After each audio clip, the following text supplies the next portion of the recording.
교회 소식을 알려드리겠습니다. 오늘은 어버이 주일입니다. 우리에게 부모님 주심을 감사하면서 우리 교회의 어버이들을 공경하면서 섬겨주기 바랍니다.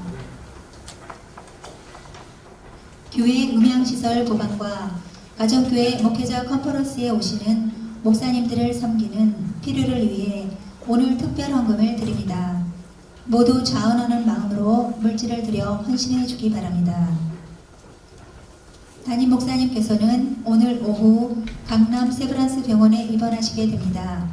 담즙관이 잘 내려가면 몸 속의 후스를 제거하고 옆구리도 봉합하게 됩니다. 위하여 기도해 주시기 바랍니다. 수요 예배가 7시 30분에 있습니다. 최영인 목사님이 말씀을 전합니다. 수요 예배 자리가 많이 비어 있습니다. 집사님들은 성도님들과 함께 솔선해서 수요 예배에 참석하기 바랍니다. 자기 목장 VIP 이름을 부르면서 매일 기도 시간마다 기도해 주시기 바랍니다. 주보에 실린 그 주간 목장 VIP를 위해서도 매일 기도하여 영혼 구원이 일어나게 하기 바랍니다. 각 목장마다 감사 밴드를 만들어 주간 중에도 감사 나눔을 한 가지씩 올려서 감사 나눔을 하면서 살아가기 바랍니다. 예배 드릴 때는 옆 사람과 간격을 띄어서 앉아주기 바랍니다. 온라인으로 헌금하실 분은 농협 전안성서침례교회로 송금하시기 바랍니다. 5월 9일 예배당 청소는 필리핀 목장입니다. 5월 16일 예배당 청소 담당은 파푸아 목장입니다. 금주의 한마디. 차를 후진할 때 안전운전 부탁해요. 주일 예배를 드린 후 차량을 후진할 때 어린이들이 다칠 사고 위험이 있습니다. 차를 후진할 때는 주변을 잘 살피면서 속도를 줄여서 천천히 이동해 주기 바랍니다. 아울러 어린이 부모와 주일학교 교사는 예배 후에 각별히 어린이들을 보살펴 주기 바랍니다. 어린이는 키가 작아서 잘 보이지 않는 걸어다니는 신호등입니다. 모두 예배를 드린 후 주차장에서 후진할 때 안전운행 부탁합니다. 하나님께 드리는 예배가 방해되지 않도록 핸드폰 에티켓을 지킵시다. 예배 시작 전 반드시 핸드폰 전원을 끄거나 무음으로 설정해 주시기 바랍니다. 할렐루야. 하나님을 예배를 위해 다시 성도님들을 예수님의 이름으로 환영합니다. 다 같이 찬양을 부름으로 하나님께 영광 돌리기 원합니다. 다 같이 박수 치면서 찬양 드리겠습니다.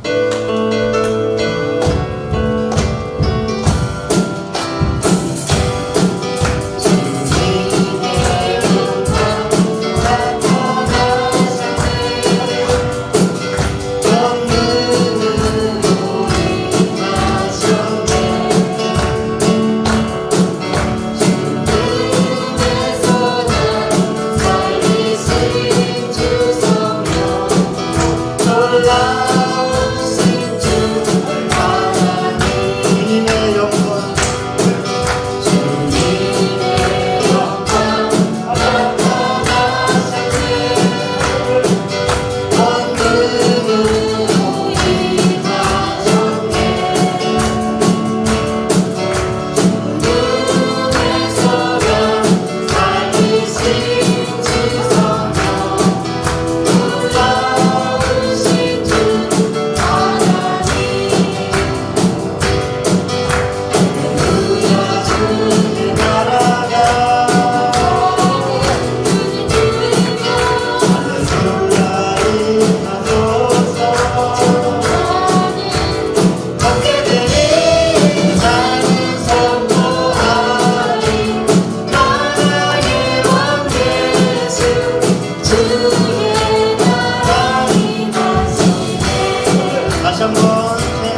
우리의 기도를 들어주시는 주님의 사랑에 감사를 드립니다.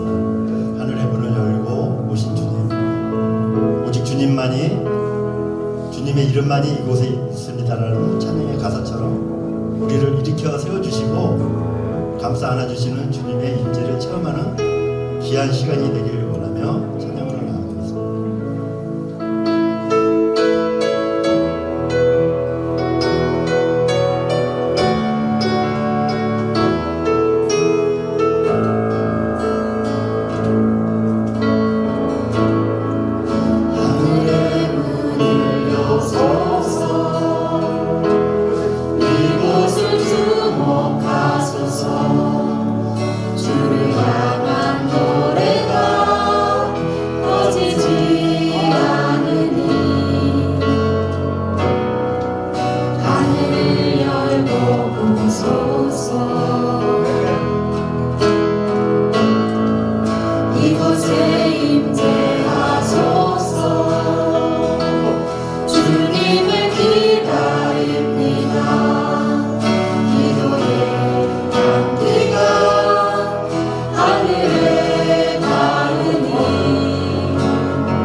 복 있는 사람은 악인의 꾀를 쫓지 아니하며 죄인의 길에 서지 아니하며 오만한 자의 자리에 앉지 아니하고 오직 여호와의 율법을 즐거워하여 그 율법을 죄로 묵상하는 자로다. 아멘. 참 좋으신 하나님 감사합니다. 지난 일주일도 저희와 동행하여 주시며 저희를 인도해 주셔서 감사합니다. 저희 삶의 등불이 되어 주시고 가는 길로 갈 수 있도록 빛의 역할을 감당해 주시니 감사합니다. 어두운 세상에서 오로지 등대와 같은 역할을 감당하시며 우리를 눈동자처럼 지켜주셔서 감사합니다. 우리가 연약하지만 우리의 삶이 악과 죄악의 길에서 벗어나 하나님을 찬양하는 길, 하나님의 영광을 나타내는 길에 머물도록 항상 우리의 마음과 생각을 지키시고 인도하여 주셔서 감사합니다. 저희가 교회를 세우는 첫 자리에 늘 머물도록 도와주시고 교회의 머리 되신 예수님께 꼭 붙어서 제 삶을 통해 열매 맺는 축복이 넘치도록 하옵소서. 오늘 말씀이 성도님 각자에게 꼭 필요한 말씀이 들려지게 하옵시고 말씀을 통하여 변화를 받고 깨닫고 은혜를 받아 삶의 변화는 축복이 있게 하옵소서. 우리 교회가 요즘처럼 모이기 어렵고 전도하기 어렵고 사역하기 어려울 때에 좌절하지 않고 더욱 힘을 내기 위해서 하나님을 더 가까이 하게 하옵시고 말씀을 더 가까이 하게 하옵시고 기도로 더 하나님께 나아가게 하옵소서. 교회와 목장을 든든히 세워 영원구원의 축복을 맛보는 삶을 경험하게 하옵소서. 은혜를 베푸시는 하나님을 찬양합니다. 오늘은 특별히 어버이 주일로 예배를 드립니다. 하나님의 저희 영적인 아버지가 되어주셔서 감사하며 저희에게 귀하고 좋은 부모님을 허락해 주셔서 감사합니다. 부모님을 공경하고 존귀히 여기며 사랑을 주고 나누는 각 가정이 되게 하옵소서. 아직 믿지 않는 부모님이 계시는 성도님 가정, 믿지 않는 가족이 있는 성도님 가정들에 주님의 특별한 은혜를 베풀어 주시기를 간절히 기도합니다. 함께 믿고 구원받아 천국의 소망을 함께 나누며 주님을 믿음으로 함께 섬기는 귀한 가정, 가족이 되도록 축복하여 주시옵소서. 코로나로부터 교회 모든 분들의 안전을 지켜주시고 어려운 가운데서 주님을 의지함으로 승리의 기쁨을 맛보도록 도와주시옵소서. 오늘 예배를 드릴 때 하나님을 진정으로 귀히 여기는 자리가 되기를 소망합니다. 마음을 다해 하나님을 찬양하는 자리가 되기를 소원합니다. 헌신하고 깨닫는 자리가 되기를 다짐합니다. 성령님께서 우리의 마음을 돌보시고 인도하여 주시옵소서. 이 시간 말씀을 전하신 목사님을 강하고 능력 있게 붙들어 주시고 사탄의 모든 방해를 막아 주시옵소서. 우리의 영성을 위해 꼭 필요한 말씀을 전해지게 하시고 우리들의 마음을 열어주셔서 말씀을 통해 깨닫고 결단하고 은혜 받고 돌아갈 수 있도록 인도하여 주시옵소서. 주님의 은혜에 감사드리며 우리를 주에서 구원하신 사랑이 많으신 예수님의 이름으로 기도드립니다. 아멘. 네. 이 시간 함께 일어나셔서 하나님께 찬양 올리시겠습니다.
함께 일어나 주시기 바랍니다.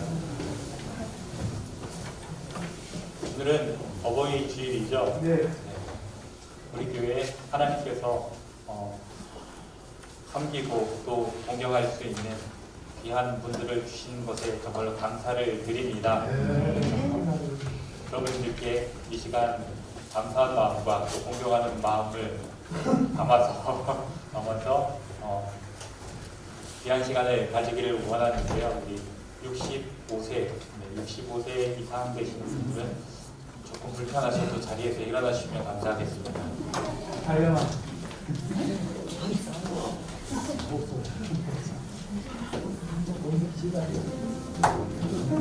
교회에서 선물과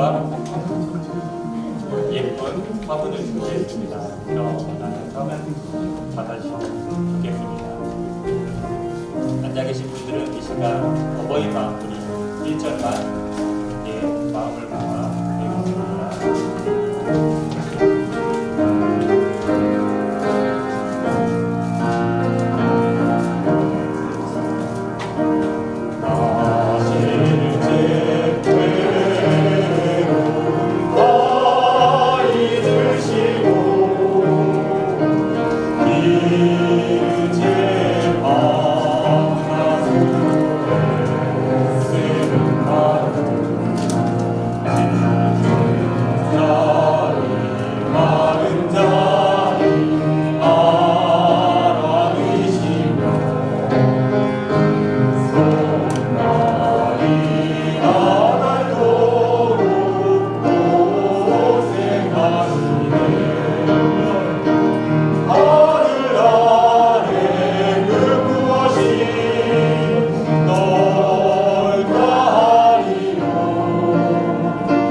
드리겠습니다. 기도하겠습니다. 자녀들아, 주 안에서 너희 부모에게 순종하라. 이것이 옳으니라.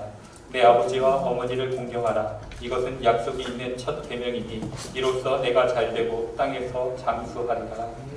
사랑하는 하나님, 우리 교회에 섬길 수 있는, 공경할 수 있는 귀한 어버이들을 주심에 감사를 드립니다. 하나님, 귀한 분들의 말에 순종할 수 있게 하여 주시옵시고, 공경하는 마음으로 아버지 하나님 잘 섬겨드릴 수 있는 저희의 인생 되어지게 하여 주시옵소서. 그래서 하나님이 약속하신 축복을 받아 누릴 수 있게 하여 주시옵소서. 귀한 어머님, 아버님 한 분 한 분마다 주님의 능력의 손으로 붙잡아 주시옵시고 강건케 하여 주시옵소서. 기도의 사역을 이루어 가실 때마다 아버지 하나님, 그 기도하는 모든 기도의 제목들이 이루어지게 하여 주시옵시고, 자녀 손들을 위해서 또 교회를 위해서 하나님 나라를 위해서 기도하는 모든 기도가 하나도 땅에 떨어지지 않게 하여 주시옵소서. 하나님 들으시는 기도가 되어지게 하여 주시옵시고, 귀한 부모님들의 기도를 통해서 아버지 하나님 교회가 아름답게 세워지고 아버지 하나님 원하시는 일들이 이루어지게 하여 주시옵소서.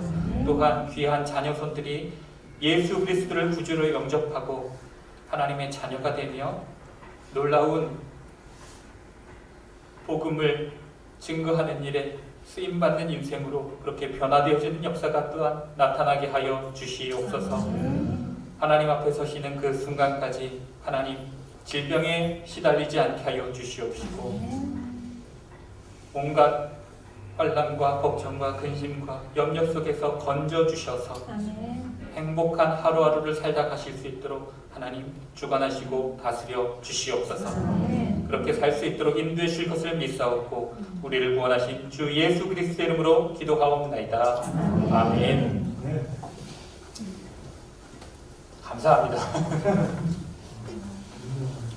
오래오래 사시고요. 이 교회를 위해서 그리고 여러분들 자녀분들을 위해서 많이 기도해 주시기 바랍니다. 주보에 넣어져 있는 봉투를 다 하나씩 받으셨죠? 네. 봉투를 받으실 때마다 교회를 위해서 이번에도 내가 뭔가 할 수 있겠구나 하는 기대감을 가지셨으면 좋겠습니다. 특별히 이번에는 가정교회 목회자 컨퍼런스가 온라인으로 비대면으로 이제 모이게 됩니다. 이번에도 지역 목자 교회에서 모이게 되는데 우리 담임 목사님께서 천안 성서 지역 지역 목자로 섬기고 계시기에 우리 교회에서 이제 지역에 속한 목사님들이 오시게 됩니다. 그래서 이 컨퍼런스에 참석하는 목사님들을 섬기기 위해서 또 교회 음향시설 보강을 위해서 물질이 필요한데요. 여러분들 자원하는 마음으로 기쁘게 일에 헌신해 주시면 감사하겠습니다. 담임 목사님께서 오늘 입원하십니다, 여러분. 오늘 이제 입원하셔서 당직관이 길이 잘 확보되어져 있으면 모든 것을 제거하고 이제 옆구리도 봉합을 하시고 내려오시게 되는데 네, 제발 일이 잘 이루어질 수 있도록 건강한 모습으로 뵐 수 있도록 꼭 기도해 주셨으면 좋겠습니다. 이번 주간 우리가 놓고 기도할 목장 VIP는요, 필리핀 목장 VIP입니다.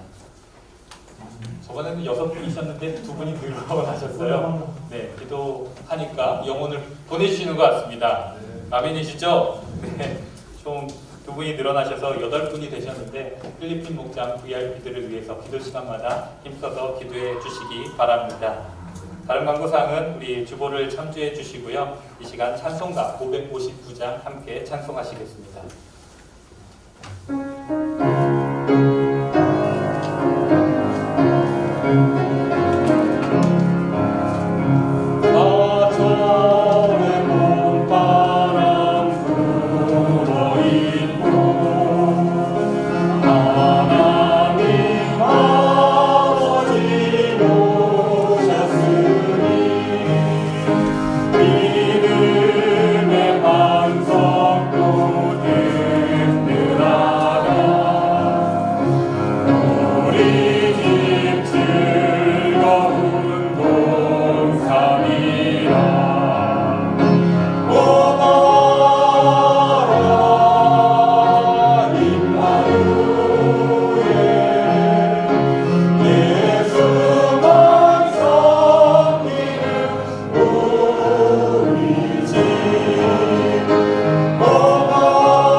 은혜 하나님을 이 시간 찬양합니다.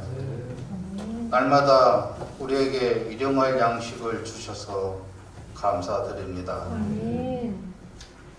하나님, 우리의 힘으로는 할 수 있는 것이 아무것도 없음을 이 시간 고백합니다.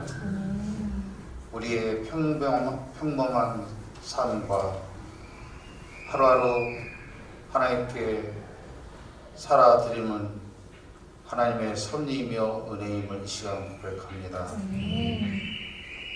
은혜 하나님, 우리가 가진 일부를 주님께 드립니다. 드리는 것은 우리의 소유의 전부가 하나님 것임을 고백하는 것입니다. 11조로 감사 헌금으로, 성교 헌금으로, 다양한 제목으로 주님께 드립니다. 드리는 손길마다 복되게 하시고 더 많은 것을 드릴 수 있는 은혜를 더하여 주옵소서. 드릴 수 있는 마음이 있는 것도 하나님의 은혜이고 드릴 수 있는 물질이 있는 것도 하나님의 은혜임을 고백합니다. 드림으로 우리의 소유가 적어지는 것이 아니라 더 풍성하여지고 드림으로 우리의 영혼과 믿음이 더욱 풍요로워질 것을 믿습니다. 우리의 작은 마음을 받아 주심을 감사드리며 예수님의 이름으로 기도하였습니다. 아멘.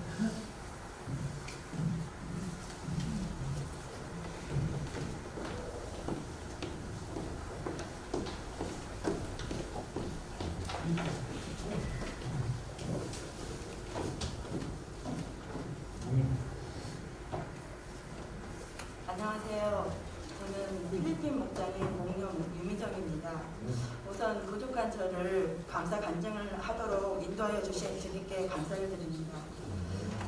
저는 작년에 코로나로 인해 힘들게 보내기도 했지만 2021년이 되면서 정말 하루하루의 삶이 얼마나 행복하고 감사했는지 그것을 함께 나누고자 이 자리에 섰습니다.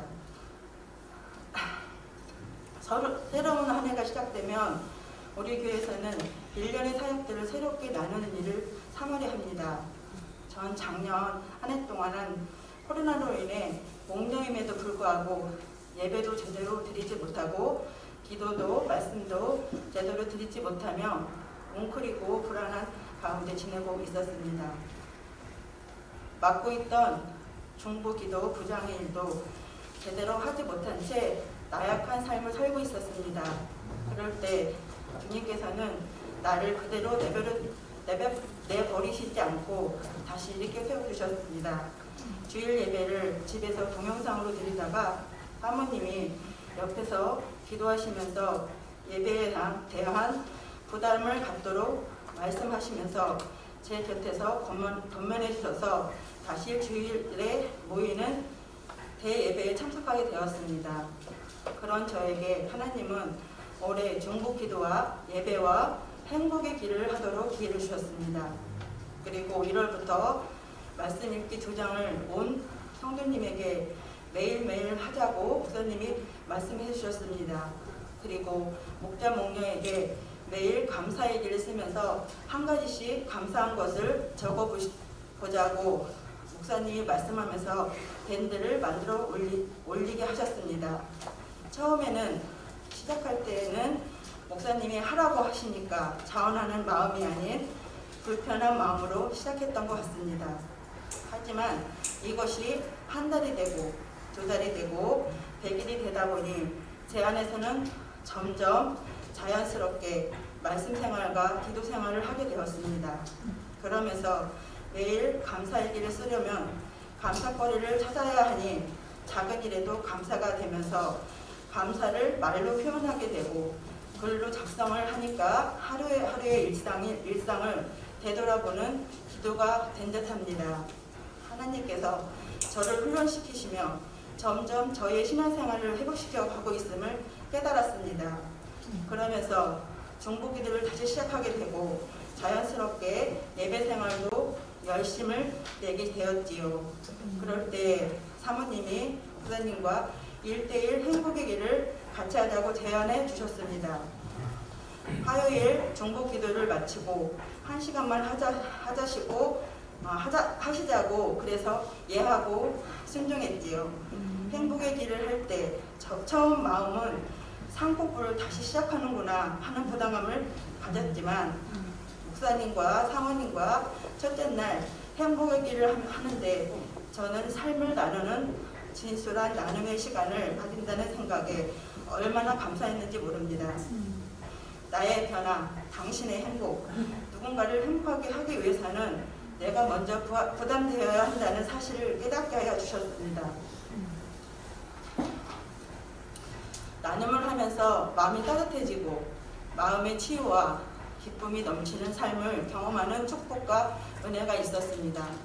또한 행복의 길을 나누는 시간을 통해 사람과의 관계 회복도 있게 되고 서로 아껴주며 섬김의 아름다움도 저절로 생기며 행복함을 느끼게 되었습니다. 제가 시작하면서 올해 들어 기도해왔던 VIP 곽정남 친구가 생각이 나면서 점점 그 친구에게 행복의 길을 함께 나누고 싶은 마음을 주님께서 주셨습니다. VIP 친구와 함께 같은 직장에 다니게 인도하셨고 근무 시간도 비슷한 시간대에 배치하셨고 함께 퇴근을 하면 제가 차량으로 그 친구와 친밀한 대화를 할 수 있는 환경으로 이끌어 주셨습니다. 그때 그 친구에게 함께 나누자고 권유하며 이 책은 도구일 뿐이고 난 너와 진솔한 대화를 하고 싶어 말을 하니 그 친구가 마음을 열고 승낙을 했습니다. 그때 얼마나 기쁘고 감사했는지 모릅니다. 부족한 저이지만 VIP 친구와 행복의 교제를 가지고 지금까지 3번째 만남을 가졌습니다. 둘이 나누며 마음을 조금씩 열고 진솔한 대화를 나눌 때 첫 시간부터 마음이 너무 아파서 둘이 손잡고 엉엉 울기도 했습니다. 제가 그 친구와 더 많이 나누고 들어주니까 더 친밀함을 느끼며 변화되고 있는 듯 합니다. 저는 그 친구에게 고맙다. 너로 인해 내가 치유되는 것 같아. 내가 행복해지고 있어. 하고 말을 하니 그 친구도 너무 좋아합니다. 자기로 인해 내가 행복하다고 말하니 자기도 행복하다고요. 지금도 계속 이어갈 앞으로의 시간들 전 기대가 됩니다. 모두 10분의 만남을 갖게 되는 이 행복의 길을 통해 그 친구 마음이 열려 반드시 더 좋은 친밀한 우정과 그 사랑과 나눔을 통해 주님 앞으로 꼭 올 날이 있을 거란 희망을 가지고 기도하고 있습니다. 그리고 제가 그 친구의 계속 만남과 시간을 보내면서 안정적인 직장을 갖기로 했는데 주님께서 축복하여 주셔서 안정된 직장을 갈 수 있는 길로 인도해 주셨습니다. 그래서 다음 주부터 그곳으로 출근하는 친구가 얼마나 감사하고 자랑스러운지 모릅니다. 모든 것을 다 예배해 주시고 나의 간절한 기도를 응답해 주시면서 저와 친구를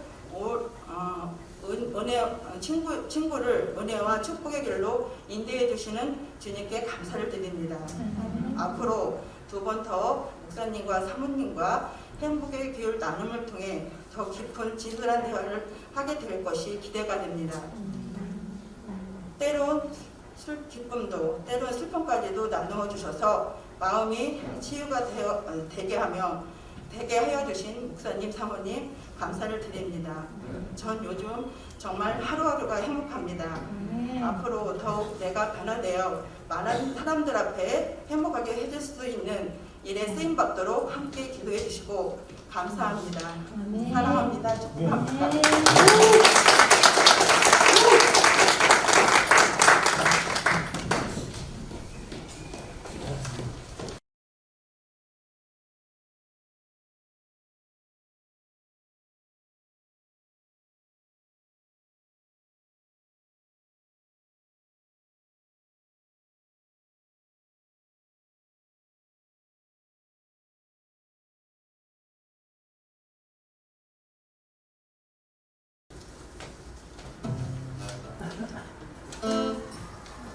안녕하세요. 필리핀 목장의 서영준 형제입니다. 오늘 주님께 올릴 복원송은 삶으로라는 찬양입니다. 세상의 부와 명예와 세상 자랑 모두 내려놓고 주님의 보혈로 우리를 구원해 주신 것에 감사를 드립니다. 우리의 삶을 은혜로 채워주셨고 우리를 선한 길로 인도하신 주님을 찬양하며 주님만 높이길 원합니다. 온 마음과 정성 다해 찬양으로 영광 돌립니다.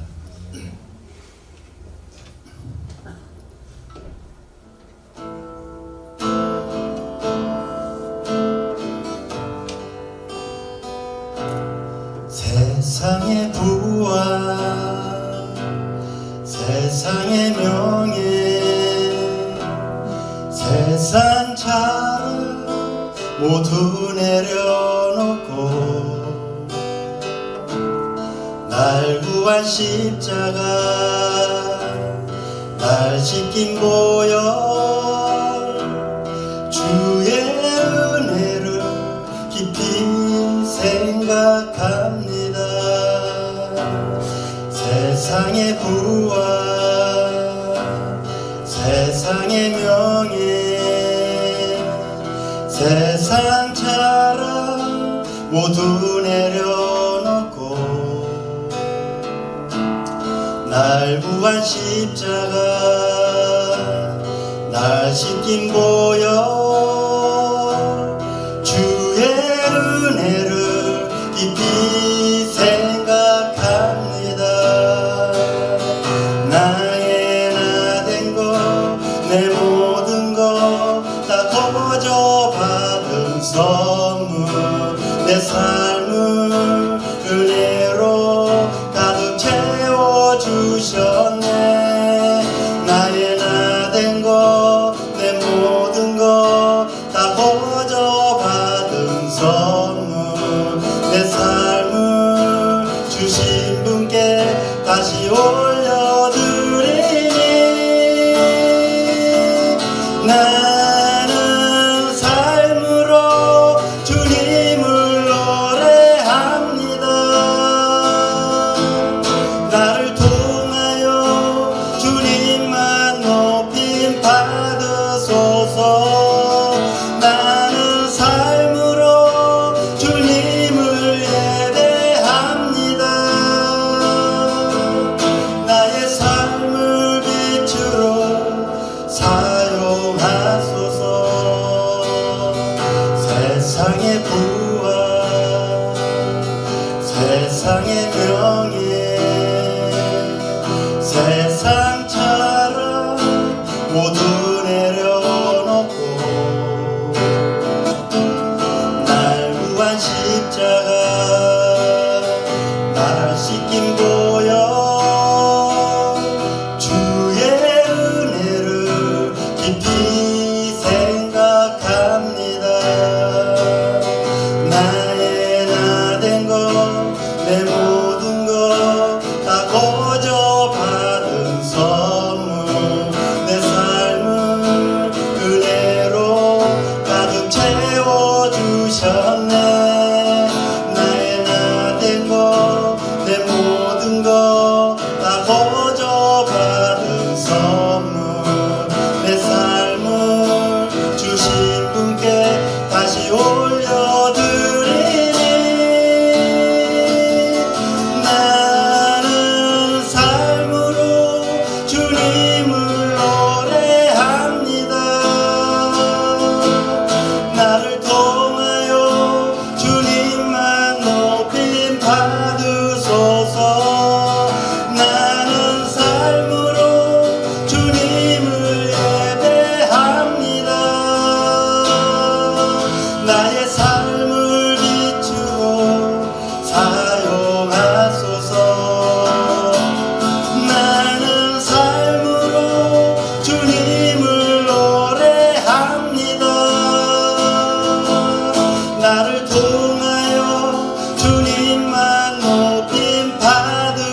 이 시간 여러분들과 함께 나눌 말씀은 열왕기상 19장 1절로 12절까지 말씀입니다.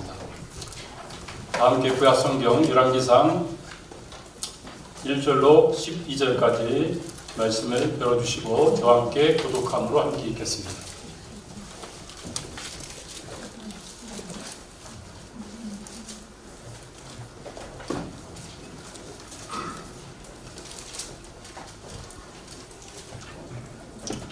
열왕기상 19장 1절 말씀을 제가 먼저 읽겠습니다.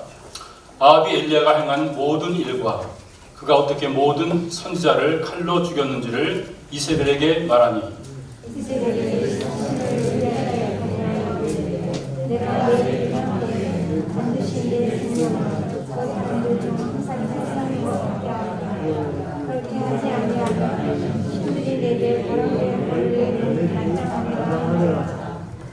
그가 이 형편을 보고 일어나 자기의 생명을 위하여 도망하여 유다에 속한 부엘세바에 이르러 자기의 사원을 그곳에 머물게 하고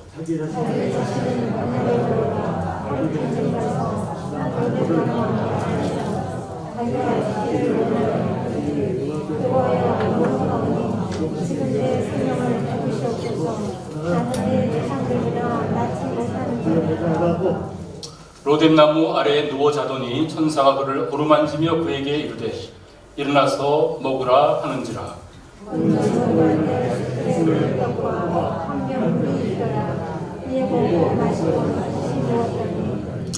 여호와의 천사가 또 다시 와서 오르만지며 이르되 일어나서 먹으라. 내가 갈 길을 다 가지 못할까 하노라 하는지라.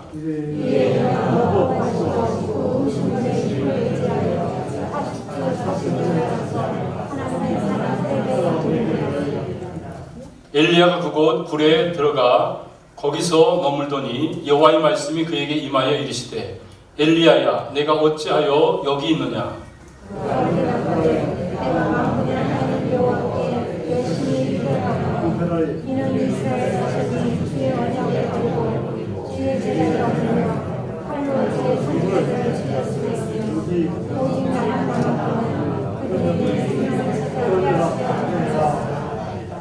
여호와께서 이르시되 너는 나가서 여호와 앞에서 산에 서라 하시더니 여호와께서 지나가시는데 여호와 앞에 크고 강한 바람이 산을 가르고 바위를 부수나 바람 가운데 여호와께서 계시지 아니하며 바람 후에 지진이 있으나 지진 가운데도 여호와께서 계시지 아니하며 또 지진 후에 불이 있으나 불 가운데도 여호와께서 계시지 아니하더니 불 후에 세모한 소리가 있는지라. 아멘.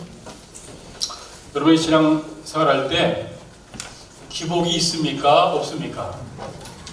일주일 동안 기복 없이 똑같이 동일하게 신앙생활을 우리가 하지 못하고 산 정상에서 성령 충만하게 신앙생활이 할 때가 있는 반면에 어떨 때는 골짜기 깊은 골짜기로 내려가가지고 영적으로 침체된 가운데 신앙생활할 때가 또한 있습니다.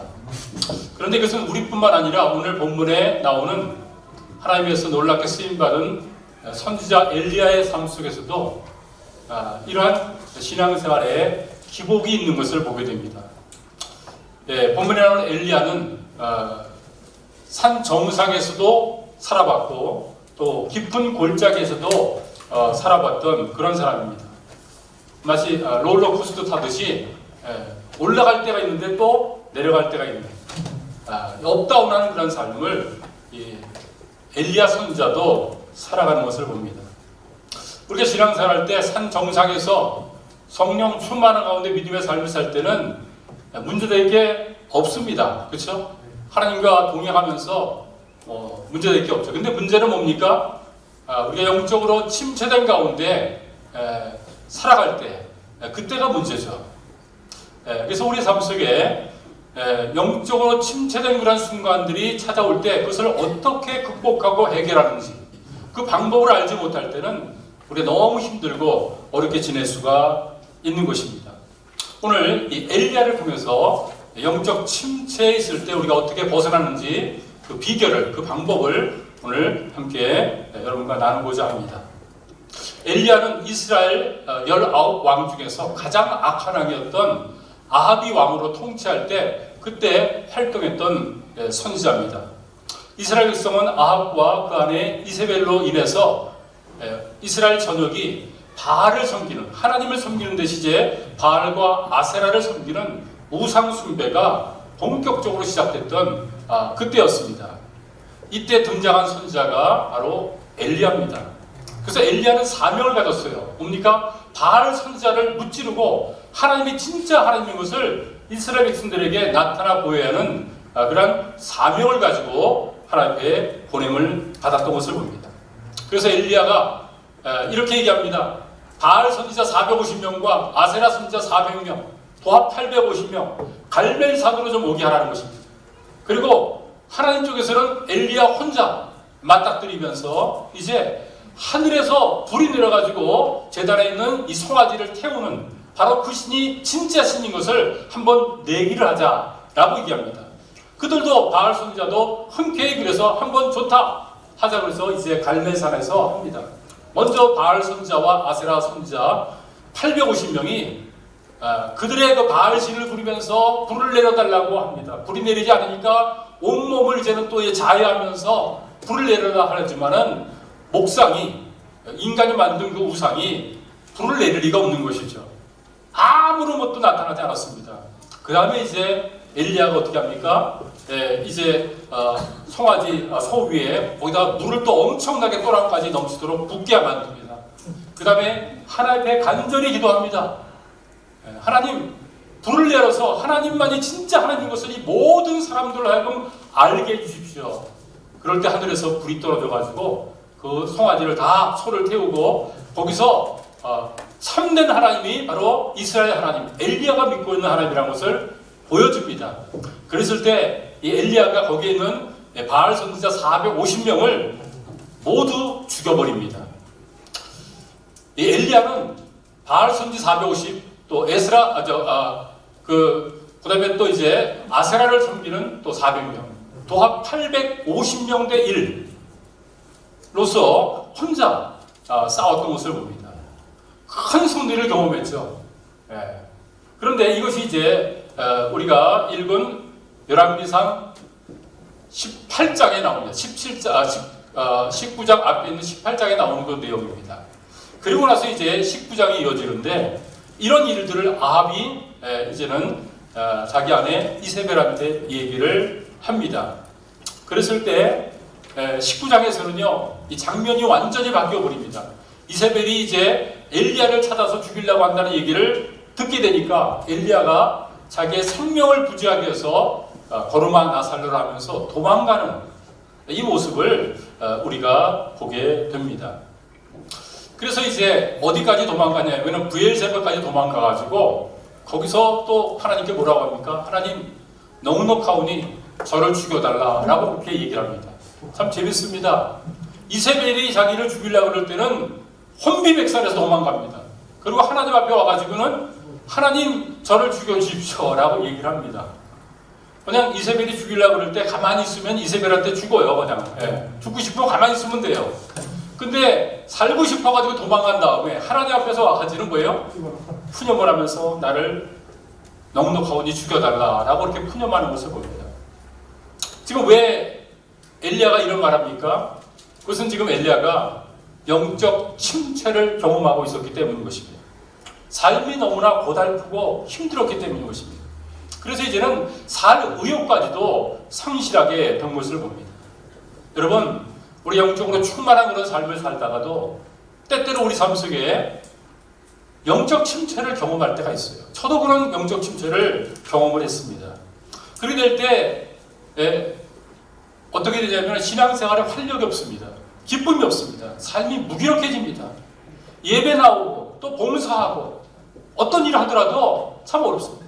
기도 생활도 메말라 있고요. 내가 하나님을 섬긴다 하지만은 영적으로는 침체 가운데 하나님을 섬길 때는요 이게 너무너무 힘들고 피곤한 일인 것입니다. 교회 나가는 것도 싫고 하나님 생각하는 것도 싫고 그렇죠. 왜요? 영적으로 침체되어 있으니까. 그래 똑같이 우리가 영적으로 충만할 때는요 뭐 기쁘고 감사하고 막 그랬었거든요. 그러니까 우리 신앙생활 속에서 영적인 충만이 있고 영적인 침체가 있다는 거예요. 그러니까 이 영적인 침체 때 이 모습만 가지고 나를 평가하고 또 하나님을 내가 이런 가운데 내가 섬기고 있으니까 나는 정말 아주 연약하고 또 비참한 자다 이렇게만 생각하지 말고 영적인 충만함으로 우리가 또 올라가면 되는 것이죠. 그런데 우리 영적인 침체 가운데 있을 때 우리가 거기에 늪에 빠져가지고 계속 여기서 오래될 때는요 정말 우리 삶 속에 이것이 좋지 않은 그런 영향으로 나타나게 된다는 것입니다. 우리들은요 영적으로 충만한 삶을 살다가도 한순간에 무너져가지고 영적 침체를 맛볼 수가 있는 연약한 사람이라는 것을 인정해야 됩니다. 영적으로 충만한 삶을 살다가도 조그마한 사소한 문제 때문에 우리가 그냥 무너지게 되어지는 그런 경험들을 우리가 할 수가 있다는 것입니다. 그럼 첫 번째, 우리는 언제 영적인 침체를 경험하게 되나라는 것이죠. 세 가지로 우리가 엘리야를 통해서 우리가 찾아볼 수 있습니다. 첫 번째는요, 환경을 바라보기 때문에 우리가 영적 침체에 빠지게 됩니다. 여러분, 하나님을 위해서 놀랍게 갈멜산에서 850대 1로 바알 선지자와 아세라 선지자를 다 무찔렀던 이 엘리야가 왜 지금 영적으로 침체돼가지고 어렵게 됩니까? 그것은 자기에게 주어진 환경을 바라봤기 때문이다 라고 3절에 얘기하고 있습니다. 3절 말씀을 우리 한 음성으로 같이 한번 읽어볼까요? 시작. 그가 이 형편을 보고 일어나 자기의 생명을 위해 도망하여 유다에 속한 브엘세바에 이르러 자기의 산을 곳에 머물게 하고. 지금 엘리야가 뭘 봤어요? 형편을 봤어요. 자기의 상황과 그리고 환경을 봤다 그 말인 것입니다. 여러분 말씀드린 대로 이 엘리야가 850대 1로서 싸울 때 그때는요 자기의 형편을 보지 않았어요. 형편을 봤다 보면요 지금 앞에는 850명 있고 그리고 자기 혼자 엘리야 혼자 서 있는 것입니다. 얼마나 위축되고 얼마나 불안하고 덜덜 떨리겠어요. 근데 그때는요 절대 떨리지 않았습니다. 그때는 엘리야가 환경을 형편을 바라본 것이 아니라 누굴 바라봤어요? 살아계신 하나님을 바라봤습니다. 그러니까 담대했습니다. 문제가 없었어요. 떡 버티면서 그 일들을 이뤄냈습니다. 그런데 지금은 뭡니까? 이세벨이 자기를 죽이려 한다는 그런 얘기를 들으니까 하나님을 바라보는 시선에서 뭐예요? 환경을 바라보고 주변 상황을 바라보게 된 것이죠. 그래 되니까 뭡니까? 목숨을 부지하게 해서 도망가는 신세가 됐습니다. 여러분 우리들도 신앙생활할 때 하나님을 바라보면서 신앙생활할 때는요 문제가 없어요. 근데 우리 시선이 하나님을 보는 데서 뭡니까? 이제 형편을 보고 주변 상황을 보게 되지면요 큰일 났다. 내가 이걸 어떻게 감당할 수 있지? 이런 두려움과 어려움을 우리가 겪을 때가 있다는 것입니다. 그러므로 우리들이 환경을 바라보지 말고 참 힘들고 어려울 때 다시 한번 주님을 바라볼 수 있는 그러한 신앙이 우리 가운데 있게 되길 바랍니다. 이 환경을 바라보는 사람은요 내가 그것을 왜 할 수 없는지 이유를 대면서 핑계거리를 찾습니다. 그렇지만 하나님께 순종하면서 쓰임받는 사람은요 어려운 환경 속에서도 내가 할 수 있는 것이 뭘까 하면서 돌파구를 찾습니다. 여러분은 핑계거리를 찾으며 살아갑니까? 아니면 돌파구를 찾으며 살아갑니까? 지금 엘리야는 850대 1이었을 때는요 돌파구를 찾았어요. 하나님께서 나와 함께하면 할 수 있겠구나 이걸 가졌어요. 그런데 이세벨이 자기를 죽인다는 얘기를 들었을 때는 뭐예요? 환경을 바라보니까 이제는 내가 하나님을 감당할 수 없다. 나는 살 소망도 없다 하면서 핑계거리를 대면서 도망갔던 것을 볼 수가 있습니다. 자기에게 주어진 힘든 환경 속에서 핑계거리를 찾는 사람을 통해서는요 하나님의 일들이 아무 일도 주어지지 않습니다. 오히려 엘리야처럼 영적인 침체 가운데 삶을 살아갈 수밖에 없습니다. 오늘 우리가 계속되고 있는 이 코로나 상황 속에서도 예배를 드리고 예배 자리에 나온 이유가 뭡니까? 환경을 바라보지 않고 환경은 힘들고 어려워도 내가 주님 바라보겠다 이 마음 가지고 오늘 예배에 나온 줄로 믿습니다. 너무 잘하신 것입니다. 우리가 환경을 바라보면요 이유가 생깁니다. 그리고 낙심이 찾아옵니다. 영적 침체가 주어지게 됩니다. 그러나 그러나 우리가 어려운 환경 속에서도 다시 순종하겠다는 마음을 가지고 하나님 바라보면은 하나님께서 우리에게 새 힘을 주시고 그 모든 환경을 극복해 나갈 수 있는 능력을 주신다는 것을 믿으시기를 바랍니다. 그러므로 중요한 것은 뭡니까? 나는 뭘 바라보고 있는가? 하나님의 약속을 바라보고 하나님을 바라보는가? 하나님의 얼굴을 구하는가? 아니면은 환경에 압도돼가지고 환경 속에서 내가 정말 정말 비틀거리면서 영적인 침체 가운데 살고 있는가? 우리 자신의 모습을 한번 살펴볼 수 있기를 바랍니다. 지금 여러분은 하나님과 동행하면서 하나님께 순종하면서 행복한 신앙생활을 하고 있습니까? 그러지 못하다면 그 이유가 뭔가? 내가 하나님을 바라보는 시선에서 환경을 바라보면서 내 생각을 가지고 이 모든 것을 돌파하고 해결하려 보니까 안 되니까 혹시 낙담하고 힘들어하는 것이 아닌지 한번 생각해 보기 바랍니다. 엘리야는요, 하나님을 바라보다가 환경을 바라보니까 환경에 압도돼가지고 도망가는, 그리고 영적인 침체를 경험하는 삶을 살았던 것을 봅니다. 우리가 혹시나 영적인 침체 가운데 믿음이 위축되어 있고 영적으로 우리가 고갈 가운데 있다면 그 이유를 환경을 바라보는 데서 내가 이제는 주님을 바라보는 그런 신앙으로 회복해야 되겠구나 라는 사실을 기억하면서 다시 주님을 바라보고 영적으로 충만한 믿음의 삶을 회복하며 살아가는 성도님들이 되시길 바랍니다. 두 번째, 우리가 왜 영적 침체에 빠집니까? 그것은 비교의식을 가지기 때문에 영적 침체에 빠집니다. 이 엘리야는 얼마 전까지만 해도 하나님에 의해서 능력 있게 쓰임받았던 하나님의 선지자입니다. 근데 지금은 뭐라고 얘기합니까? 죽기를 구하면서 하나님께 기도하는 것을 봅니다. 4절 말씀을 우리 다 같이 한번 읽어보겠습니다. 4절입니다. 시작. 자기 자신은 광야로 들어가 하룻길을 가서 한 로뎀나무 아래에 앉아서 자기가 죽기를 원하여 이르되 여호와여 넉넉하오니 지금 내 생명을 거두시옵소서. 나는 내 조상보다 낫지 못하니이다. 그랬습니다. 지금 엘리야가요, 어디서 있으면 북왕국 북쪽에 있는 그런 이제 거기서 활동했던 선지자입니다.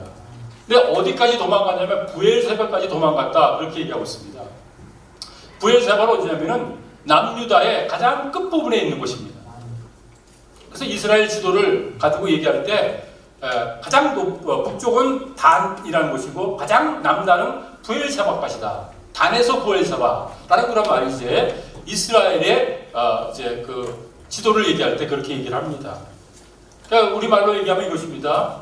백두산에서 어디로 간 거니까 한라산으로 도망쳤다, 이렇게 보면 되겠어요. 그러면서 지금 과거에는 놀랍게 쓰임받았던, 그리고 하나님으로 늘 충만했던 이 엘리야가 뭐라고 합니까? 나는 내 조상보다 낫지 못한 자입니다 하면서 조상들과 자기를 비교합니다. 나는 모세 같은 사람이 아닙니다. 나는 여호수아 같은 사람이 아닙니다. 나는 다윗과 같은 사람이 아닙니다. 나는 정말 초라하고 그리고 부족한 사람입니다. 차라리 나를 죽여주십시오. 내가 할 수 있는 것은 아무것도 없습니다 라고 얘기하면서 지금 영적인 침체 가운데서 하나님께 그렇게 죽여달라는 그런 기도를 하는 것을 보게 됩니다. 우리가 낙담하면서 영적인 침체 가운데 빠지는 두 번째 이유는 뭐냐면은 나와 다른 사람과를 비교하기 때문입니다. 비교하게 될 때 우리가 영적 침체에 빠지게 됩니다. 그러면서 다른 사람들은 잘 주님을 섬기고 가고 다른 사람들은 뭔가 잘 형통하고 잘 행복하게 사는 것 같은데 나는 뭐지? 내 꼴은 뭐지? 나는 왜 이렇게 살지? 이런 마음을 가질 때 정말 나는 형편없는 자구나 하면서 자기 신세를 한탄하고 그리고 자기의 영적인 상태를 참 비관하면서 영적 침체에 빠지게 된다는 것이죠. 그러나 여러분 기억할 것은 이것입니다. 하나님께서는요, 단 한 번도 우리를 다른 사람과 비교하면서 너는 왜 저 사람처럼 하지 못하느냐, 왜 너는 저 사람과 같이 못하느냐, 그렇게 말씀한 적이 한 번도 없다는 것입니다. 하나님은요, 모세는 모세대로 쓰고 여호수아는 여호수아대로 쓰고 다윗은 다윗대로 쓰고 엘리야는 또 엘리야대로 쓰고 우리는 우리대로 각자 쓰신다는 사실을 믿으시기 바랍니다. 그러므로 하나님께서는 다른 사람은 다른 사람을 통해서 하나님께서 역사하시고 하실 일이지만 나를 둘러 구원하신 것은 나를 통해서도 하나님께서 이루실 일이 있기 때문에 나를 부르시고 나를 쓰시기 원한다는 사실인 것이죠. 그러므로 비교할 때 우리는 낙담하고 그리고 영적인 침체 가운데 빠집니다. 하나님은 우리를 비교적인 존재로 보지 않고 내가 너를 통해서만 이룰 수 있는 일이 있다. 이루어질 그런 일들이 있으니까 걱정 말라. 낙심하지 말고 영적인 침체 가운데 있지 말고 나는 너더러 쓰겠다. 라고 말씀하시고 그리고 나를 통해서도 일하시는 하나님. 여러분 엘리야를 통해서 놀라운 일을 했잖아요. 이건 과거 일이고 지금은 형편없습니다. 그렇게 보지 말자고요. 우리 삶 속에서 영적인 충만과 영적인 침체를 우리가 경험하면서 기복 있는 신앙생활을 우리가 하고 있습니다. 문제는 영적인 침체 가운데서 이것이 나의 전부인 것처럼 생각하면서 거기서 주저앉고 그런 삶을 계속해서 살고 나는 소망 없다기 때문에 문제입니다. 그럼 우리 하나님은요, 우리가 영적인 침체 가운데 있을 때도 우리를 사랑하시고 우리를 회복시키시기 원하시는 주님이십니다. 그렇기 때문에 나와 다른 사람과를 비교하는 것, 그리고 내가 전에 잘 나갈 때와 잘 나가지 않을 때와 비교하는 것, 그거는 정말 소용없는 것입니다. 쓸모없는 것입니다. 왜요? 하나님은 그렇게 하지 않으니까. 하나님은 나 자체를 사랑하십니다. 나 자체를 귀하게 여깁니다. 나 자체를 쓰기를 원합니다. 할렐루야. 그러면요, 우리는 다른 사람은 저렇게 쓰이는데 다른 사람은 저렇게 되는데 그렇게 비교하지 말고 저 사람은 저렇게 하나님께 인도하신 거 감사합니다. 근데 나는 나대로 또 쓰실 것이 기대돼서 감사합니다. 그러면서 여러분이 비교적인 차원이 아니라 나는 나대로 주시는 하나님, 그 하나님을 의지하면서 행복하게 삶을 살아갈 수 있기를 바랍니다. 세 번째, 우리가 왜 영적인 침체 가운데 빠지는가? 세 번째는요, 나 혼자뿐이라는 생각을 갖기 때문에 영적 침체에 빠지는 것입니다. 엘리야는 하나님께서 너는 왜 여기 있느냐 물었습니다. 그때 10절에서 엘리야가 뭐라고 하나님께 고백하는지 한번 같이 10절을 읽어보겠습니다. 10절 말씀입니다. 시작.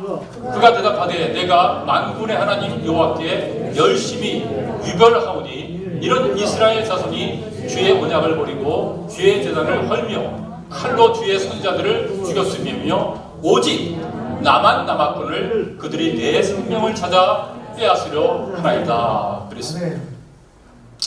우리가 함께 예배를 드리다가 이제 예배를 끝나면 뿔뿔이 흩어져 자기 집으로 돌아갑니다. 그러면은 우리가 혼자가 되죠. 그렇죠? 네. 그때 우리가 어떨 때는 내가 함께 모여서 예배 드리고 있지만은 나 혼자 신앙생활하는 거 아니야? 나 혼자밖에 있는 게 아니야? 그런 생각을 가지면요, 우리가 좀 위축되고 좀 낙심되고 이럴 때 우리의 영적인 침체 가운데 빠질 수가 있습니다. 나만 남았다, 나밖에 없다. 얼마나 외롭습니까? 그렇잖아요?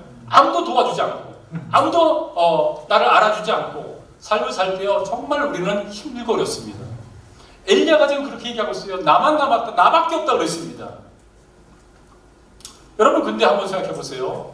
엘리야가 말씀드린 대로 바알 선자, 아세라 선자 850명 대 1로 싸울 때 그때도 혼자였어요. 근데 그때 엘리야가 하나님 나 혼자밖에 없습니다 그랬습니까? 아니죠.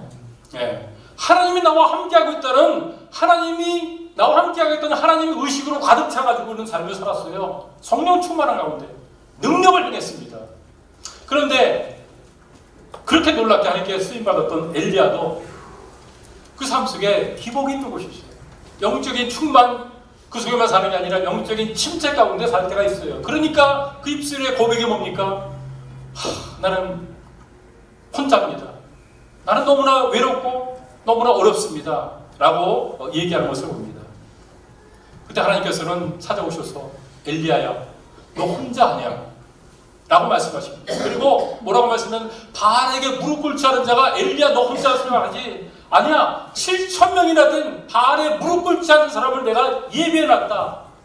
응원군으로 네 편으로 붙여놨다는 것입니다. 그리고 너에게 제자 한 사람 붙여주겠다. 엘리사를 너의 후계자로 붙여줄 테니까 너는 혼자가 아니다 하면서 그에게 교제권을 붙여주시고 함께하고 있다는 사실을 또한 일깨워 주신 것을 봅니다. 여러분 우리가 이 각박하고 힘든 세상 속에서 이 코로나 때문에 더 엎친 데 덮친 격으로 힘들어하는 그런 환경 속에 우리가 살아갈 때 정말 만남도 제대로 이루지 않다 보니까 정말 나 혼자다 외롭게 신앙생활한다 이렇게 생각할 때가 있죠. 그렇지만 우리 절대로 혼자가 아닙니다. 여러분 주변에 믿음의 지체들이 있습니다. 그리고 힘들고 어려울 때 누군가 나를 위해서 기도해 주는 분이 있습니다. 저는 여기 중보기도실 들어갈 때마다 정말 감격이 있습니다. 우리 성도님들이 정말 주간 중에 매일 2사람 이상씩 와가지고 차를 타고 와서 1시간씩 기도를 한 겁니다.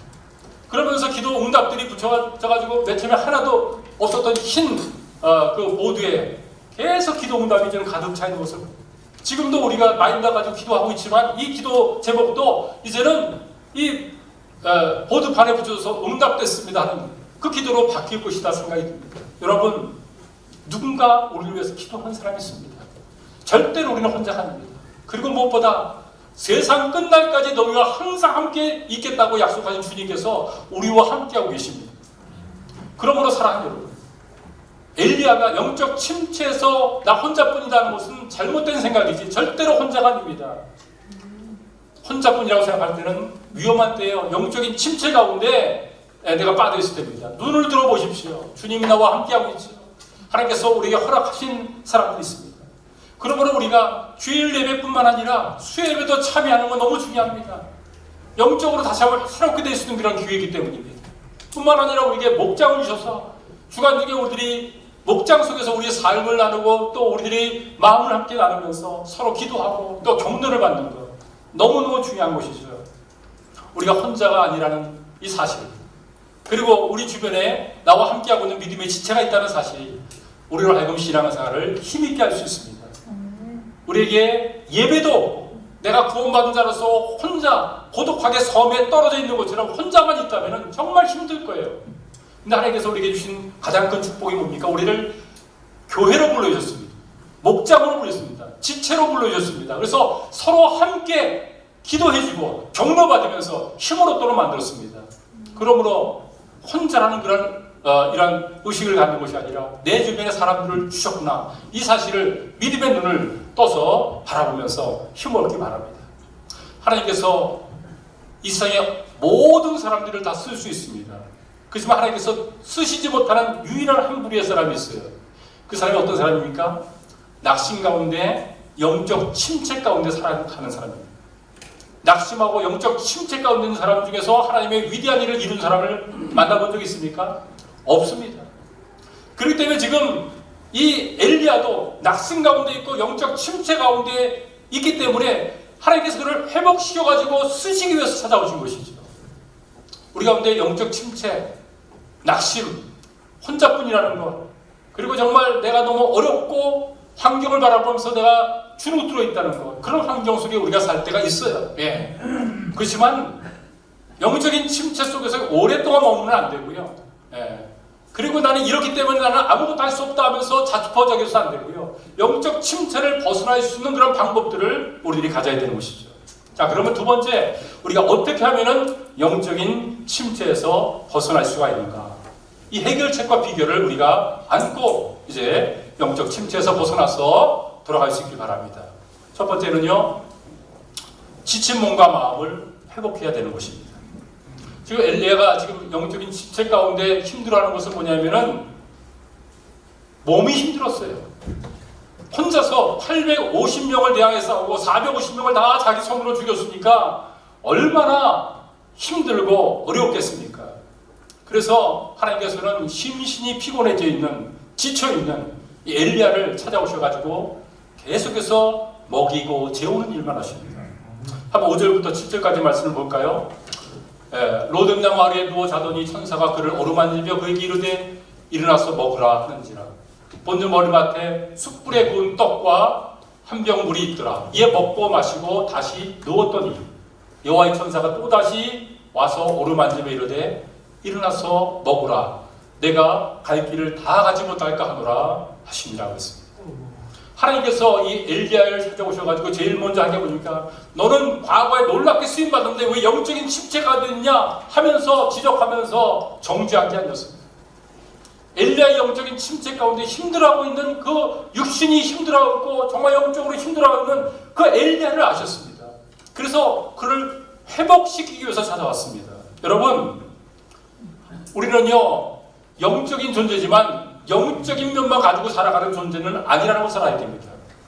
우리는 육체를 가지고 있고요, 영혼을 가지고 있고요. 그렇습니다. 그렇기 때문에 영적인 면만 다 말씀으로 채워지고 기도로 채워지면 충분하다. 아닙니다.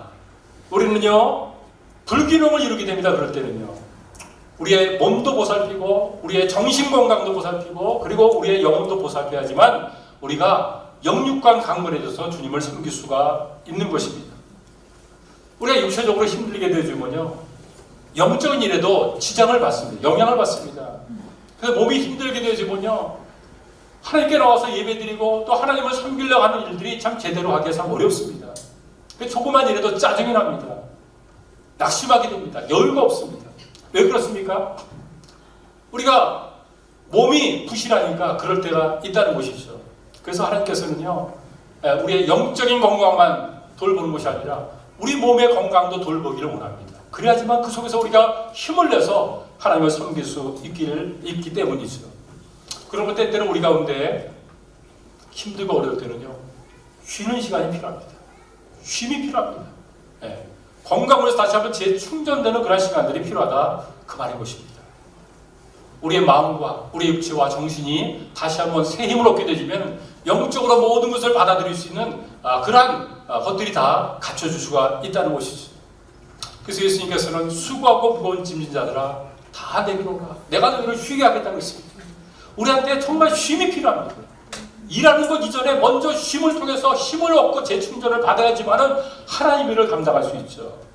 그래서 하나님께서 영적 침체에서 엘리야를 벗어나게 하기 위해서 먹이고 재우는 그런 일, 그 일부터 하신 것을 보게 됩니다. 우리는 한계를 가지고 살아가는 사람이라서 꼭 기억하시기 바라고요. 슈퍼맨처럼 그렇게 일하지 마세요. 연약할 때가 있습니다. 한계에 부딪히면 어렵습니다.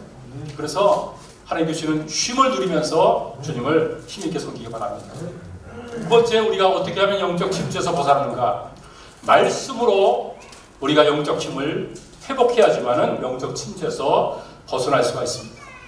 하나님께서 먹이고 재운 다음에 이 엘리야를 어디로 부릅니까? 호렙산, 모세를 만났던 바로 신의 산 호렙산으로 부르죠. 그러면서 하나님께서 이 호렙산에서 엘리야에게 말씀하십니다. 근데 엘리야에게 나타나는데 어떻게 나타났는가? 이 본 말씀 11절 12절 말씀 보게 되면 이렇게 얘기하고 있습니다. 여호와께서 이르시되 너는 나가서 여호와 앞에 서라. 하나님 앞에 다시 서라는 것이죠. 그러면서 내가 지나가면서 너에게 말씀하겠다는 거예요. 강하고 큰 바람이 일었습니다. 그런데 그 바람 가운데 하나님이 계시지 않았다고 했습니다. 그 다음에는 지진이 일어났다고 했습니다. 근데 지진 가운데도 하나님이 계시지 않았다고 했습니다. 그 다음에 또 엄청난 불이 일어났습니다. 근데 불 가운데도 하나님이 계시지 않았다는 것이죠. 그 하나님은 어디 계셨습니까? 불 이후에 세미한 소리가 들렸다고 했습니다. 그 세미한 소리 가운데 하나님께서 엘리야에게 말씀하셨다라고 성경은 기록하고 있습니다. 여러분, 우리가 신앙생활 할 때 우리는요, 정말 불 같고 바람 같고 뜨겁고 그리고 막 강렬하고 하나님을 체험할 수 있는 그런 엄청난 그런 이 경험들을 하기를 다 원합니다. 그런데요, 여러분 기억하십시오. 우리가 매일매일 살아가는 하루하루의 일상은요, 그냥 평범한 날로서 대부분 이루어지고 있습니다. 맞습니까? 그러니까 우리는 그냥 뭐 뜨겁고 강하고 놀라운 일들이 일어나게 바라는데 하나님은 그렇게 엘리야에게도 말씀하지 않았습니다. 어떻게 나타났어요? 세미한 음성으로 하나님께서 작은 소리로 그에게 말씀하시고 나타난 것을 봅니다. 그러므로 사랑하는 여러분, 우리들은 신앙생활 할 때 엄청난 하나님의 축복이 임해야지만 내가 능력을 얻는다. 거기에 여러분들이 꽂혀서 살면 그런 일들은 별로 일어나지 않습니다. 우리의 삶은 그냥 평범한 삶입니다. 어제와 오늘이 거의 똑같게 살아갑니다. 근데 거기서 뭘 들어야 돼요? 엄청난 음성을 듣는 게 아니라 세미하게 내게 말씀하시는 음성을 들으면 되는 것입니다. 우리가 왜 영적으로 지치고 피곤하고 영적 침체를 맛보는지 압니까? 영적 침체 속에서 매일매일 똑같은 그런 일상의 삶 속에서 말씀하시는 하나님의 음성을 귀 기울여 듣지 않기 때문에 그렇습니다. 어떤 특별한 것만 들으라고 그래요. 그리고 개인적으로 매일매일 평범한 삶 속에서 들어야 될 말씀이 있는데 그 말씀은 놓치고 그 말씀은 붙잡지 않고 사니까 영적인 침체가 있고 하나님 말씀이 그 마음속에 채워지지 않으니까 어렵게 되는 것이죠. 여러분, 우리가 생활 속에서 하나님께서 주시는 세미한 음성, 말씀을 통해서 내게 말씀하시는 음성들을 매일매일 접하며 살고 있지 않다면 나는 영적인 침체에 쉽게 빠질 수밖에 없다는 것을 우리는 고백하고 알아야 되는 것입니다. 그래서 제가 올해 시작하면서 기도했어요. 우리 성도님들 정말 이 코로나 환경 속에서 함께 모이는 것도 참 힘들고 어려운데 그러나 개인적인 영성을 주관적에는 가지면서 하나님 앞에 살 수 있지 않을까. 영적 침체가 아니라 영적 능력과 힘을 얻으면서 일상의 평범한 삶을 살게 하는 방법이 뭘까? 그러다 보니까 다른 것 없죠. 말씀과 함께하는 삶을 살아야죠. 말씀을 덮어놓고 주일만 와서 펼치면은 그 영적인 고갈될 수밖에 없어요. 주일 예배 가지고 어떻게 일주일을 버티며 삽니까? 어려운 일이죠, 그죠? 매일매일 그래서 근데 이걸 많이 정말 그 시간을 투자해서 성경을 읽으라니까 못하더라고요. 다. 중간에 다 탈락하더라고요. 기도하면서 2장은 시간 내면 읽지 않을까. 그래서 2장씩 읽자고 했습니다. 지금 못하고 있는 분요, 오늘부터 들어가서 여러분 주보에 다 적어놨지 않습니까? 오늘 읽은 말씀 읽으세요. 2장씩 읽으세요. 그리고 밴드에 밴드에 들어와가지고요, 제가 매일매일 저도 좀 힘들고 어렵고 몸이 연약할 때 있지만 아침마다 올립니다. 2장씩을 요약해서. 그래서 여러분들이 함께 같이 그 말씀을 통해 힘을 얻으면서 왜요? 일용한 양식, 세미하게 주시는 음성을 듣지 않으면요, 우리가 아무리 능력 많더라도 말씀 없이 살아가면요, 그건 껍데기입니다. 그런 경건의 모양만 가지고 살지 경건의 능력이 나타날 수가 없어요. 말씀 세미한 음성을 듣는 그런 삶을 기본적으로 사는 것, 이게 우리 가운데 있어야 됩니다. 그래서 2장씩 이사를 했습니다. 어떻게 하면 더 될까? 매일매일 감사의 삶을 살게 되면 하나님께 감사하면서 영적으로 힘을 얻지 않을까? 그래서 우리 감사 나눔을 같이 함께 하는 것입니다. 이건 다 뭐냐? 매일매일 평범한 삶 속에서, 일상의 삶 속에서 하나님의 세미한 음성을 듣는 겁니다.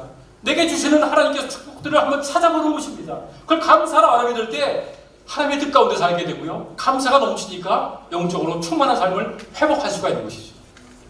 오늘 간증했던 한 목사님의 간증처럼 말이죠. 그래서 우리가 뭐 특별한 경험이 필요한 게 아니라 일상 속에서 그냥 세미하게 말씀한 말씀을 붙잡는 것입니다. 그래서 내게 준 보화로 성경 말씀 하나 기록하는 것입니다. 그걸 기록하면서 이게 내 말씀으로 붙잡고 살면요, 일용한 하나님의 양식을 통해 가지고 힘을 얻는 삶을 우리가 살게 된다, 그 말인 것입니다. 엘리야는 다시 한번 세미한 하나님의 음성을 듣기 위해서 하나님 앞에 섰습니다. 그리고 그 말씀을 들었습니다. 엄청난 말씀이 아니라 하게 말씀하시는 말씀을 그가 마음속에 들으면서 그의 삶은 영적으로 회복된 것을 봅니다. 하나님께서 우리를 쓰시기 원합니다. 그러므로 우리의 영적인 침체 가운데서 나는 왜 이런가? 그리고 정말 나는 여기서 끝난 것이 아닌가? 나는 정말 너무나 영적으로 고갈되어 있다. 그 자신만 보지 마시고요, 나를 찾아오셔서 다시금 회복시켜 주시는 하나님의 은혜를 사모하시고 하나님께 하나님의 얼굴을 구하시면서 또 하나님께서 말씀하시는 말씀을 마음속에 담으면서 다시 한번 새롭게 쓰시기 바랍니다. 그래서 우리가 한 주간의 삶을 살 때 하나님께서 주시는 세미한 음성을 들으면서 또 우리 성도들이 우리를 도와주는, 혼자가 아니라 함께하고 있다는 사실을 기억하면서 다시 한번 영적으로 승리하는 삶을, 그래서 하나님께 쓰임받는 삶을 살아가는 성도 되시기를 주님의 이름으로 축복합니다. 이 시간 저희들 기도하시겠습니다. 하나님, 오늘 어버이 주일을 맞아서 또 귀한 예배를 드리고 우리가 들어야 될 말씀을 들었습니다. 우리가 강한 사람이 아닙니다. 영적으로 충만할 때가 있지만 우리가 주관적으로 혼자 지내면서 영성 관리를 못하면서 우리가 영적인 침체 가운데 살 때가 있지 않습니까? 저희들을 도와주시고 오늘 우리가 주님의 얼굴을 구할 때 엘리야를 회복시켜 주시, 우리를 다시 한번 회복시켜 주시옵소서. 그래서 하나님께서 나를 통해서 이루게 원하는 그 일에 우리들이 쓰임받도록 도와주시고 핑계거리 찾지 않고 정말 돌파구를 찾으면서 하나님 말씀과 기도와 감사 속에서 다시 한번 우리가 영적으로 충만한 삶을 경험하며 살 수 있도록 은혜를 베풀어 주시옵소서. 예수님 이름으로 감사하며 기도했사옵나이다. 아멘. 제가 다 함께 자리에서 일어나서 함께 찬송 같이 부르겠습니다. 이 찬송 부르면서 하나님의 정말 영적인 침체에서 벗어나기 위해서 정말 다시 한번 헌신합니다. 저를 도와주십시오. 그런 분들은 헌신대 나와서 하나님께 결단하고 그렇게 기도하시기 바랍니다.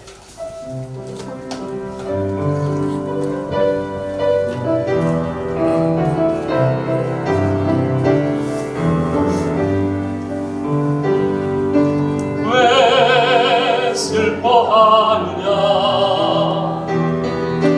왜 걱정하느냐, 뭘 두려워하느냐, 아무 염려 말아라. 큰 어려움에도 큰 아픔이 있어도 이제 아무 걱정하지 마. 내가 널 붙들어 주리. 내가 너와 항상 함께 하리라. 내가 너를 지키리라. 실망치 말고 나를 보아라. 나는 너의 하나님이라. 이 시간 기도하는 시간 갖겠습니다. 헌신대 나와서 기도하시기 원하는 분, 여러분의 결단을 더욱 공고하기 위해서 하나님 앞에 그렇게 나와 기도하시기 바랍니다. 하나님, 제가 영적 충만한 삶을 살 때 있지만 영적 침체 살 때가 있습니다. 지금 내가 영적 침체 가운데서 나 혼자밖에 없다. 그리고 정말 어려운 가운데 환경을 바라보면서 내가 살고 있다면 다시 한번 하나님의 얼굴을 보면서 또 영적으로 정말 다시 한번 재충전되기 위해서 하나님 말씀을 매일매일 삶 속에서 읽으면서 제가 살아가면서 다시 한번 영적인 회복, 영적인 충만을 경험하면서 살도록 저를 도와주십시오. 오늘 그렇게 살기 원하는 분들 주 앞에 나서 이렇게 헌신하면서 기도하시기 바랍니다. 하나님 여러분을 만나주시고 다시 한번 여러분의 삶을 통해서 귀한 일을 이루어 주실 것입니다.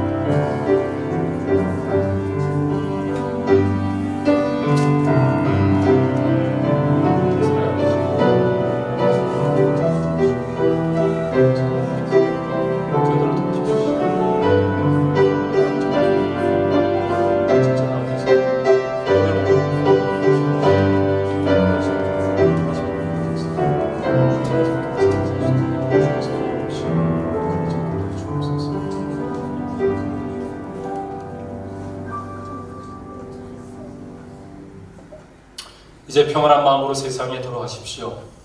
선한 일에 용기를 가지시며 악을 악으로 갚지 마십시오. 항상 연약한 자를 도우시며 병든 자를 찾아보시며 고난당하는 이웃을 위로하십시오. 모든 사람을 존경하고 주님께 봉사하고 주님을 사랑하십시오. 모든 일을 믿음과 사랑으로 행하시며 어떤 일에도 소망을 포기하지 마십시오. 그리고 거룩한 성령님께 순종하여 기쁨과 감사의 생활을 해나가십시오. 우리 하나님 아버지는 여러분을 항상 도와주실 것입니다. 우리를 사랑하시는 하나님 감사합니다. 오늘 저희들을 말씀이 있고 하나님의 얼굴을 구할 수 있는 귀한 예배의 자리로 저희들을 불러주심을 감사합니다. 또 귀한 말씀을 들려주셔서 감사를 드립니다. 우리가 강한 자가 아닙니다. 연약한 자입니다. 영적인 충만한 삶을 살다가도 순간적으로 우리가 영적 침체에 빠져 살기가 쉬운 자들입니다. 혹이나 영적인 침체 가운데 낙담하면서 오랫동안 삶을 살고 있는 분들이 있지 않습니까? 하나님, 엘리야를 찾아와 회복시키듯이 그런 분을 주님께서 오늘 만나주시고 회복시켜 주시옵소서.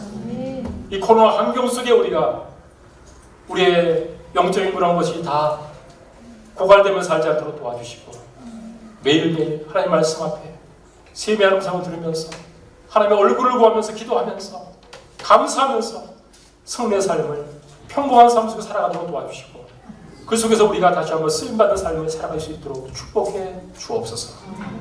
그렇게 살기로 오늘 결단한 헌신한 분들을 축복하셔서 한 주간 속에서 외롭지 않고 주님이 나와 함께하고 있다는 이 사실을 늘 의식하며 살게 하시고 말씀 안에서 또 성도와의 교제 속에서 소통하면서 힘없는 삶을 살아가도록 축복해 주시옵소서. 예수님 이름으로 감사하며 기도했사옵나이다. 아멘.